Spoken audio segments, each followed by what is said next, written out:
¿Cómo están? Que el Señor les bendiga mucho, iglesia, pastores, equipo pastoral. Desde acá le enviamos un gran abrazo, un gran saludo y honrados y privilegiados de poder ministrar en su reunión, de poder crear este espacio a ustedes para que podamos hacerlo así como lo estamos haciendo la mayoría de las iglesias de manera online, ¿no? Y yo desde acá, desde mi casa, ustedes desde su casa, podamos juntos adorar al Señor hoy y recibir una palabra. Quiero comenzar con una canción que es muy hermosa y especial para este tiempo. Quiero que se una desde su casa para declarar que Dios cuida de nosotros.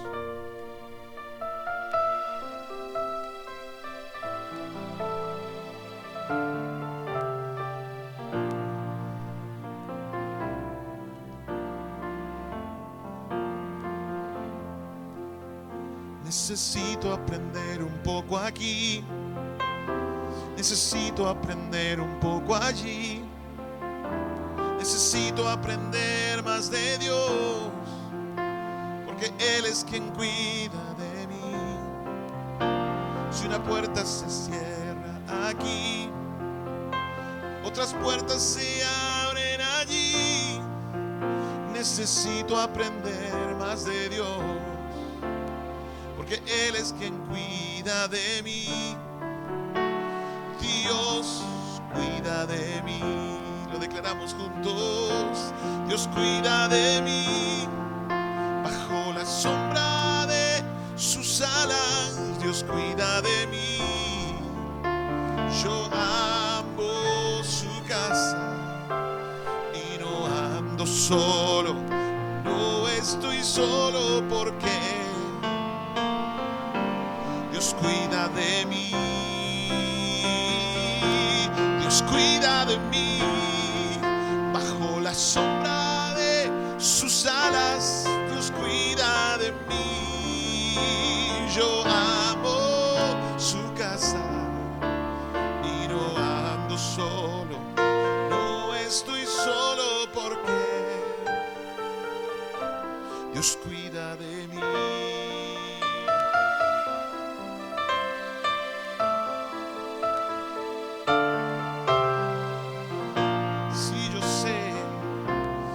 Cuida de mí. Si en mi vida no hay dirección, tomaré una decisión. Yo sé que existe alguien que me ama, mi mano Él sostendrá. Si una puerta se cierra aquí, otras puertas se abren allí. Necesito aprender más de Dios, porque Él es quien cuida de mí. Dios cuida de mí. Dios cuida de mí. Bajo la sombra de sus alas, Dios cuida de mí. Yo amo su casa y no ando solo, no estoy solo porque Dios cuida de mí. Dios cuida de mí. Bajo la sombra de sus alas, Dios cuida de mí. Yo amo su casa y no ando solo, no estoy solo porque Dios cuida de mí. Quiero que lo cante conmigo desde su casa. Dios cuida de mí, que se escuche. Bajo la sombra de sus alas, Dios cuida de mí. Yo amo su casa, yo amo su casa y no ando solo, no estoy solo porque, dile en voz alta, Dios cuida de mí. Es su presencia, Dios cuida de mí. Su sangre bajo la sombra de sus alas, su cobertura, Dios cuida de mí. Yo amo su casa, sus alas y no ando solo, no estoy solo porque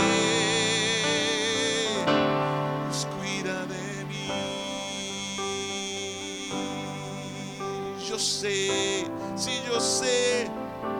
Dios cuida de mí, sí lo sé, yo sé. Dios cuida de mí. Aleluya.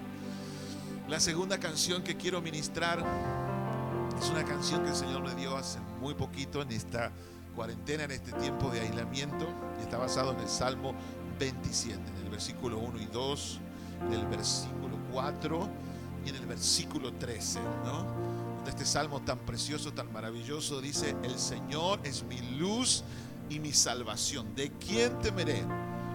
El Señor es la fortaleza de mi vida, ¿de quién he de atemorizarme?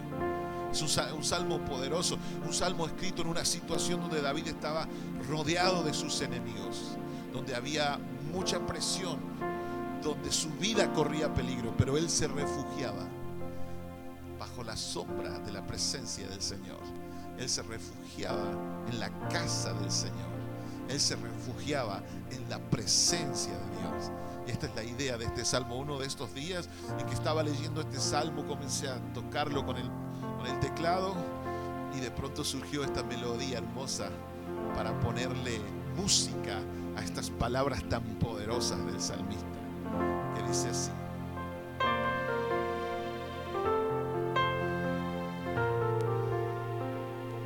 el Señor es mi luz y mi salvación, ¿de quién temeré? ¿De quién temeré? ¿De quién temeré? El Señor es la fortaleza de mi vida. El Señor es la fortaleza de mi vida. Él es quien me cuida y quien me protege. Otra vez, repítalo conmigo. El Señor es mi luz y mi salvación. ¿De quién temeré? ¿De quién temeré? ¿De quién temeré? El Señor es la fortaleza de mi vida. Él es quien me cuida y quien me protege. Versículo 4. Una cosa yo le pido a mi Señor, es lo que anhela mi alma, es lo que anhela mi alma todo el día: habitar en tu presencia para siempre, adorarte y buscarte en oración.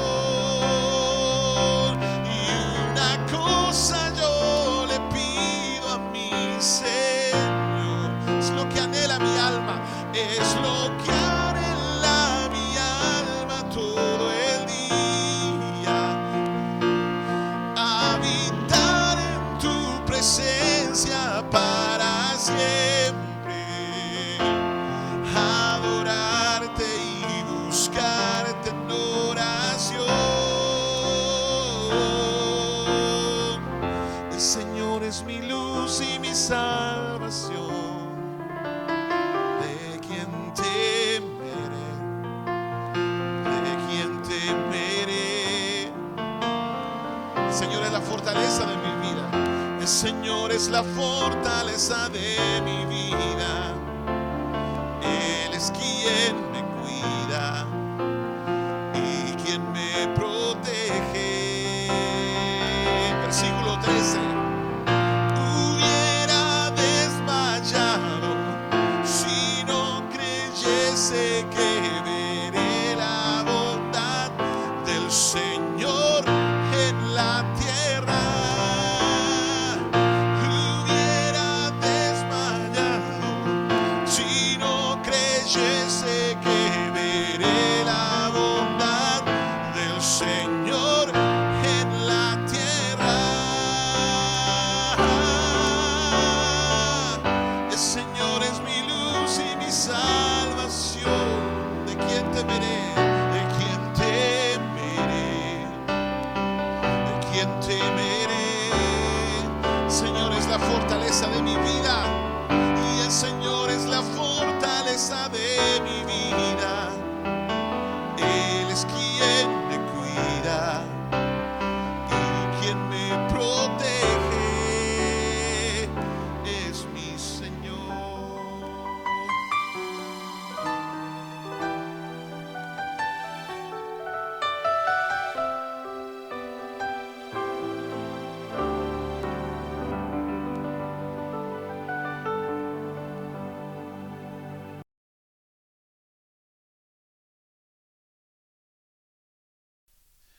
En este momento queremos compartir con Cari una palabra y poder bendecirles, que queremos usar como tema evidencias de un encuentro con Jesús, basado en una historia de los primeros cristianos, de la iglesia primitiva, en Hechos capítulo 4, versículo 4 al 20, y lo vamos a hacer junto con mi esposa. Así es. ¿Cómo están, querida iglesia? Aquí estamos nosotros queriendo compartir con ustedes una palabra de bendición que se encuentra en Hechos 4, del 4 al 20. Vamos a leerlo en la Nueva Traducción Viviente. Pero muchos de los que habían oído el mensaje lo creyeron, así que el número de hombres creyentes ascendió a un total aproximado de 5.000. Al día siguiente, el concilio, integrado por todos los gobernantes, ancianos y maestros de la ley religiosa, se reunió en Jerusalén. El sumo sacerdote Anás estaba presente junto con Caifás, Juan, Alejandro y otros parientes del sumo sacerdote. Hicieron entrar a los 2 discípulos y le preguntaron: ¿con qué poder o en el nombre de quién han hecho esto? Entonces Pedro, lleno del Espíritu Santo, les dijo: gobernantes y ancianos de nuestro pueblo, ¿nos interrogan hoy por haber hecho una buena obra a un lisiado? ¿Quieren saber cómo fue sanado? Déjenme decirle claramente, tanto a ustedes como a todo el pueblo de Israel, que fue sanado por el poderoso nombre de nuestro Señor Jesús de Nazaret, el hombre a quienes ustedes crucificaron, pero a quien Dios levantó de los muertos. Pues es Jesús a quien se refieren las Escrituras cuando dicen: la piedra que ustedes, los constructores, rechazaron, ahora se ha convertido en la piedra principal. En ningún otro hay salvación. Dios nos ha dado ningún otro nombre bajo el cielo mediante el cual podemos ser salvos. Los miembros del concilio quedaron asombrados cuando vieron el valor de Pedro y de Juan, porque veían que eran hombres comunes sin ninguna preparación especial en las Escrituras. También los identificaron como hombres que habían estado con Jesús. Sin embargo, dado que podían ver allí de pie entre ellos al hombre que había sido sanado, no hubo nada que el concilio pudiera decir. Así que les ordenaron a Pedro y a Juan que salieran de la sala del concilio y consultaron entre ellos. ¿Qué debemos hacer con estos hombres?, se preguntaban unos a otros. No podemos negar que han hecho una señal milagrosa y todos en Jerusalén ya lo saben. Así que para evitar que sigan divulgando su propaganda aún más, tenemos que advertirles que no vuelvan a hablar con nadie en el nombre de Jesús. Entonces llamaron nuevamente a los apóstoles y les ordenaron que nunca más hablaran ni enseñaran en el nombre de Jesús. Pero Pedro y Juan respondieron: ¿acaso piensan que Dios quiere que los obedezcamos a ustedes en lugar de a Él? Nosotros no podemos dejar de hablar acerca de todo lo que hemos visto y oído. Qué buena historia y qué bueno para hablar de este tema, de la evidencia de alguien que tuvo un encuentro con Jesús. Quiero darle un poquito la introducción y el contexto histórico. La iglesia comenzó a crecer a pasos agigantados. Paralelamente a eso también comenzó la persecución en contra de la iglesia. Ya estamos en Hechos capítulo 4, Hechos capítulo 2, recuerda, fue la venida del Espíritu Santo. Y obviamente esta persecución era contra la iglesia y contra la predicación del Evangelio. Dentro de ese contexto se viven 2 realidades paralelas, parecidas a las que estamos viviendo ahora también. Por un lado, una iglesia con señales, una iglesia poderosa, una iglesia donde avanza, predica el Evangelio y miles de vidas se convierten. Recuerden que en Hechos capítulo 2, Hechos capítulo 1, sí, y en el capítulo 2 vemos 3.000 personas entregadas al Señor. Y en este capítulo 4, después de la sanidad del cojo, vemos a Pedro predicando otra vez y vemos que se añaden unas 5.000 personas. Era un mover del Espíritu impresionante, miles de vidas, señales, milagros, prodigios. Pero por otro lado, comienza a levantarse la persecución, una persecución que tiene que ver con amenazas, tiene que ver con acusaciones, tiene que ver con incluso meterlos a la cárcel a los cristianos, y aun que sus vidas corran peligro. Pero dentro de ese contexto, Pedro y Juan dan un mensaje poderoso, con mucha convicción, mucha confianza, y eso después quiero hablarle de cómo el concilio, los religiosos de aquella época, los gobernantes de aquella época, cómo reciben ese mensaje. Pero quiero que veamos a Pedro. Así es. En medio de toda esta situación, podemos analizar un poco la vida de Pedro. Pedro en Mateo 26, remontándonos a Mateo 26, podemos ver que era un Pedro inseguro. Podemos ver ese Pedro que estaba lleno de temor, de miedo, en el cual negó a Jesús 3 veces. Y al igual que Pedro, nosotros también, muchas veces cuando nos dejamos llevar por ese miedo, por esa ansiedad sobre el futuro, especialmente en estos tiempos que estamos pasando, terminamos negando al Señor y mintiéndonos a nosotros mismos. Así es. Porque al abrirle la puerta al miedo, de alguna manera estamos negando que el Señor puede protegernos, que el Señor puede cuidarnos, que el Señor puede proveernos. Esa negación causa en nosotros todo ese temor hacia el futuro. Y también, sin embargo, podemos verlo ahora, Pedro en el capítulo 4, parece una persona totalmente diferente. Y creo que esa transformación de Pedro se debió al encuentro que tuvo a las orillas del mar de Galilea con el resucitado. Estuvimos viendo incluso esa palabra en estos días. Así es. Y en ese momento es cuando Jesús se presenta ante él y le pregunta 3 veces si lo ama. Esto quiere significar para Pedro algo muy importante, porque Jesús estaba pidiéndole que reafirme ese amor que sentía por él. Cuando nosotros tenemos ese encuentro con el resucitado, el primer encuentro o los encuentros posteriores, cuando estamos en comunión con Él mediante la oración, la palabra, y escuchamos su voz, es cuando nosotros nos sentimos amados por Él. Y dice la palabra que en 1 Juan 4:18, que el verdadero amor echa fuera el temor. Así es. Y interesante, porque Jesús le hace repetir a Pedro 3 veces, le pregunta si me amas.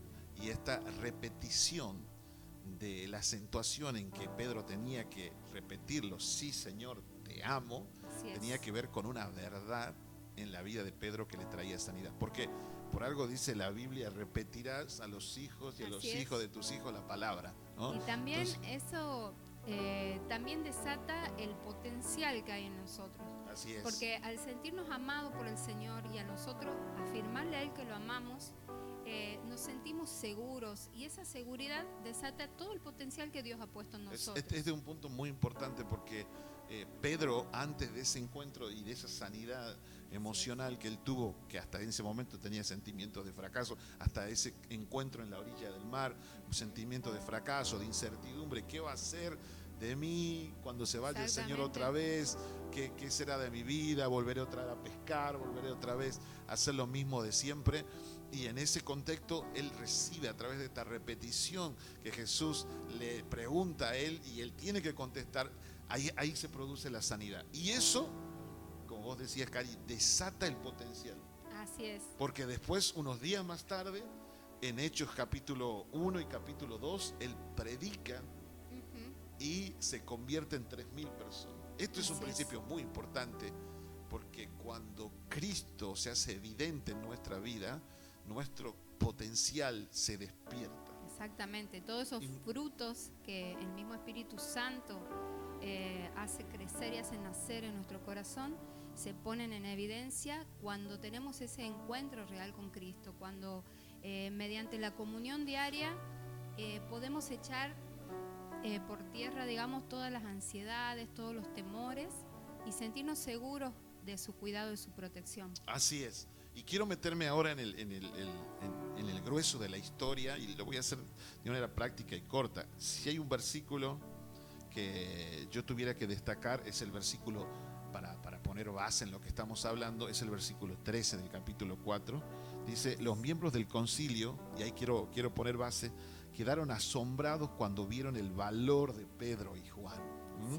El valor de ellos, de Pedro y Juan, porque veían que eran hombres comunes sin ninguna preparación especial en las Escrituras. También los identificaban, escuche bien, como hombres que habían estado con Jesús. Tremendo lo que pasó ahí, porque ellos son llevados al concilio porque Pedro había sanado a ese cojo de nacimiento. Y acá se muestra una evidencia muy fuerte en ellos. Tres cosas que yo quiero rescatar rápidamente en la vida de Pedro y Juan, y también expandirlo a los demás discípulos que estaban haciendo prácticamente lo mismo. Pero aquí la Biblia se centra en Pedro y Juan. Quiero destacar tres cosas que produjo que el pueblo y los gobernantes de aquella época se maravillaban, dicen otras traducciones, o se asombraran de verlos a Pedro y a Juan predicar con tanto valor y con tanto denuedo. Creo que lo primero que causó asombro fue el valor y la confianza y la firmeza con la convicción de que ellos lo hacían, ¿no? No encontraron en Pedro y Juan ningún tipo de vergüenza.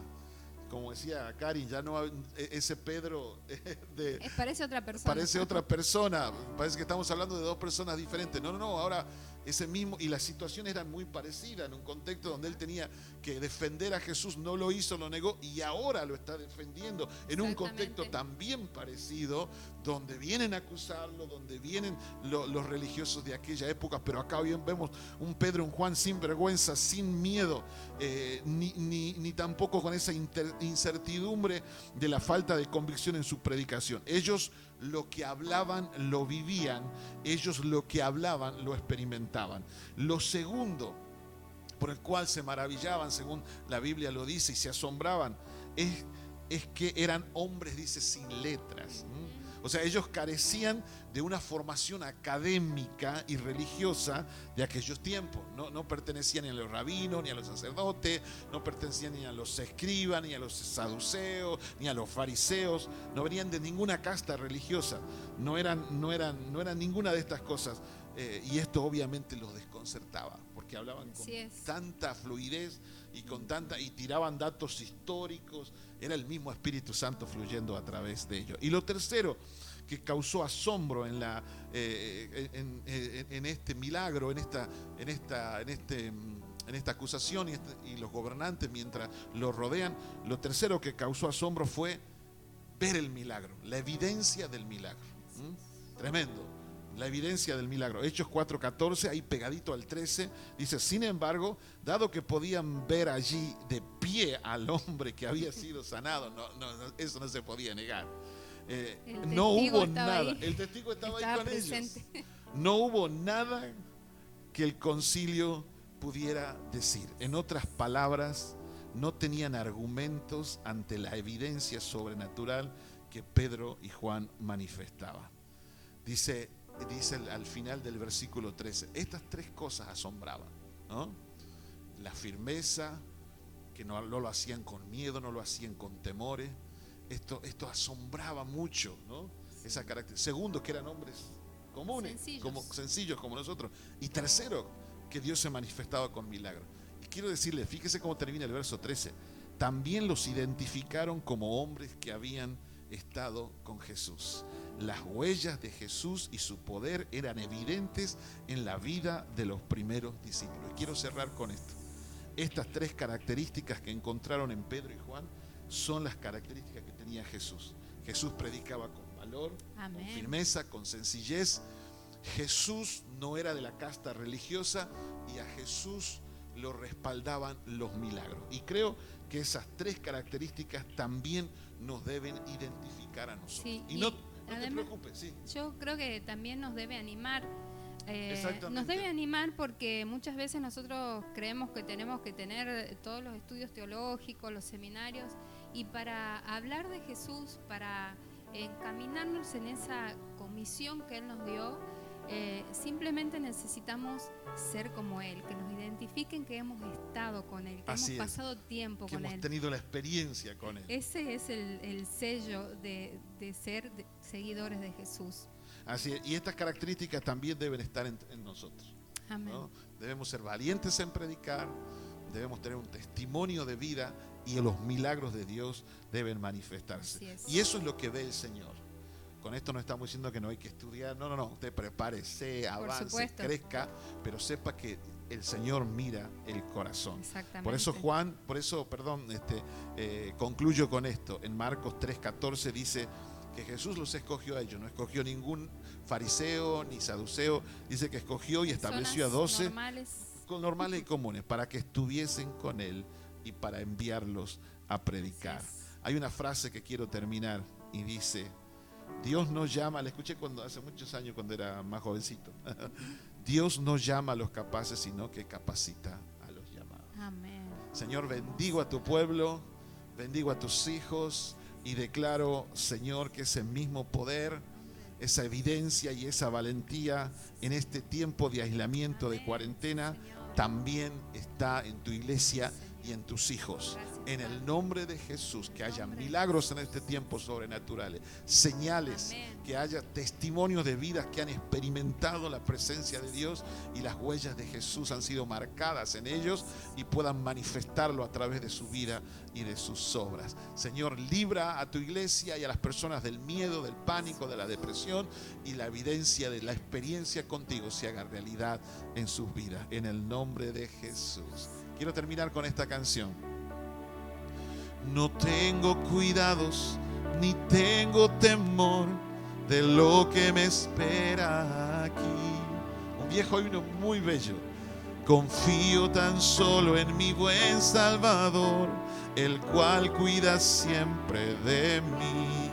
Vivo por fe en mi Salvador. No temeré, es fiel mi Señor, y en el dolor nunca me dejará. Vivo por fe, Él me sostendrá. Vendrán tempestades, lo sé yo muy bien, la fuerza del sol faltará. Amigos, dejarme lo pueden también, Jesús siempre me sostendrá. Vivo por fe, declárelo, en mi Salvador. No temeré, no temeré, es fiel mi Señor. Y en el dolor nunca me dejará. Vivo por fe, Él me sostendrá. Que el Señor les bendiga y muchas Dios los gracias. bendiga. Bendiciones.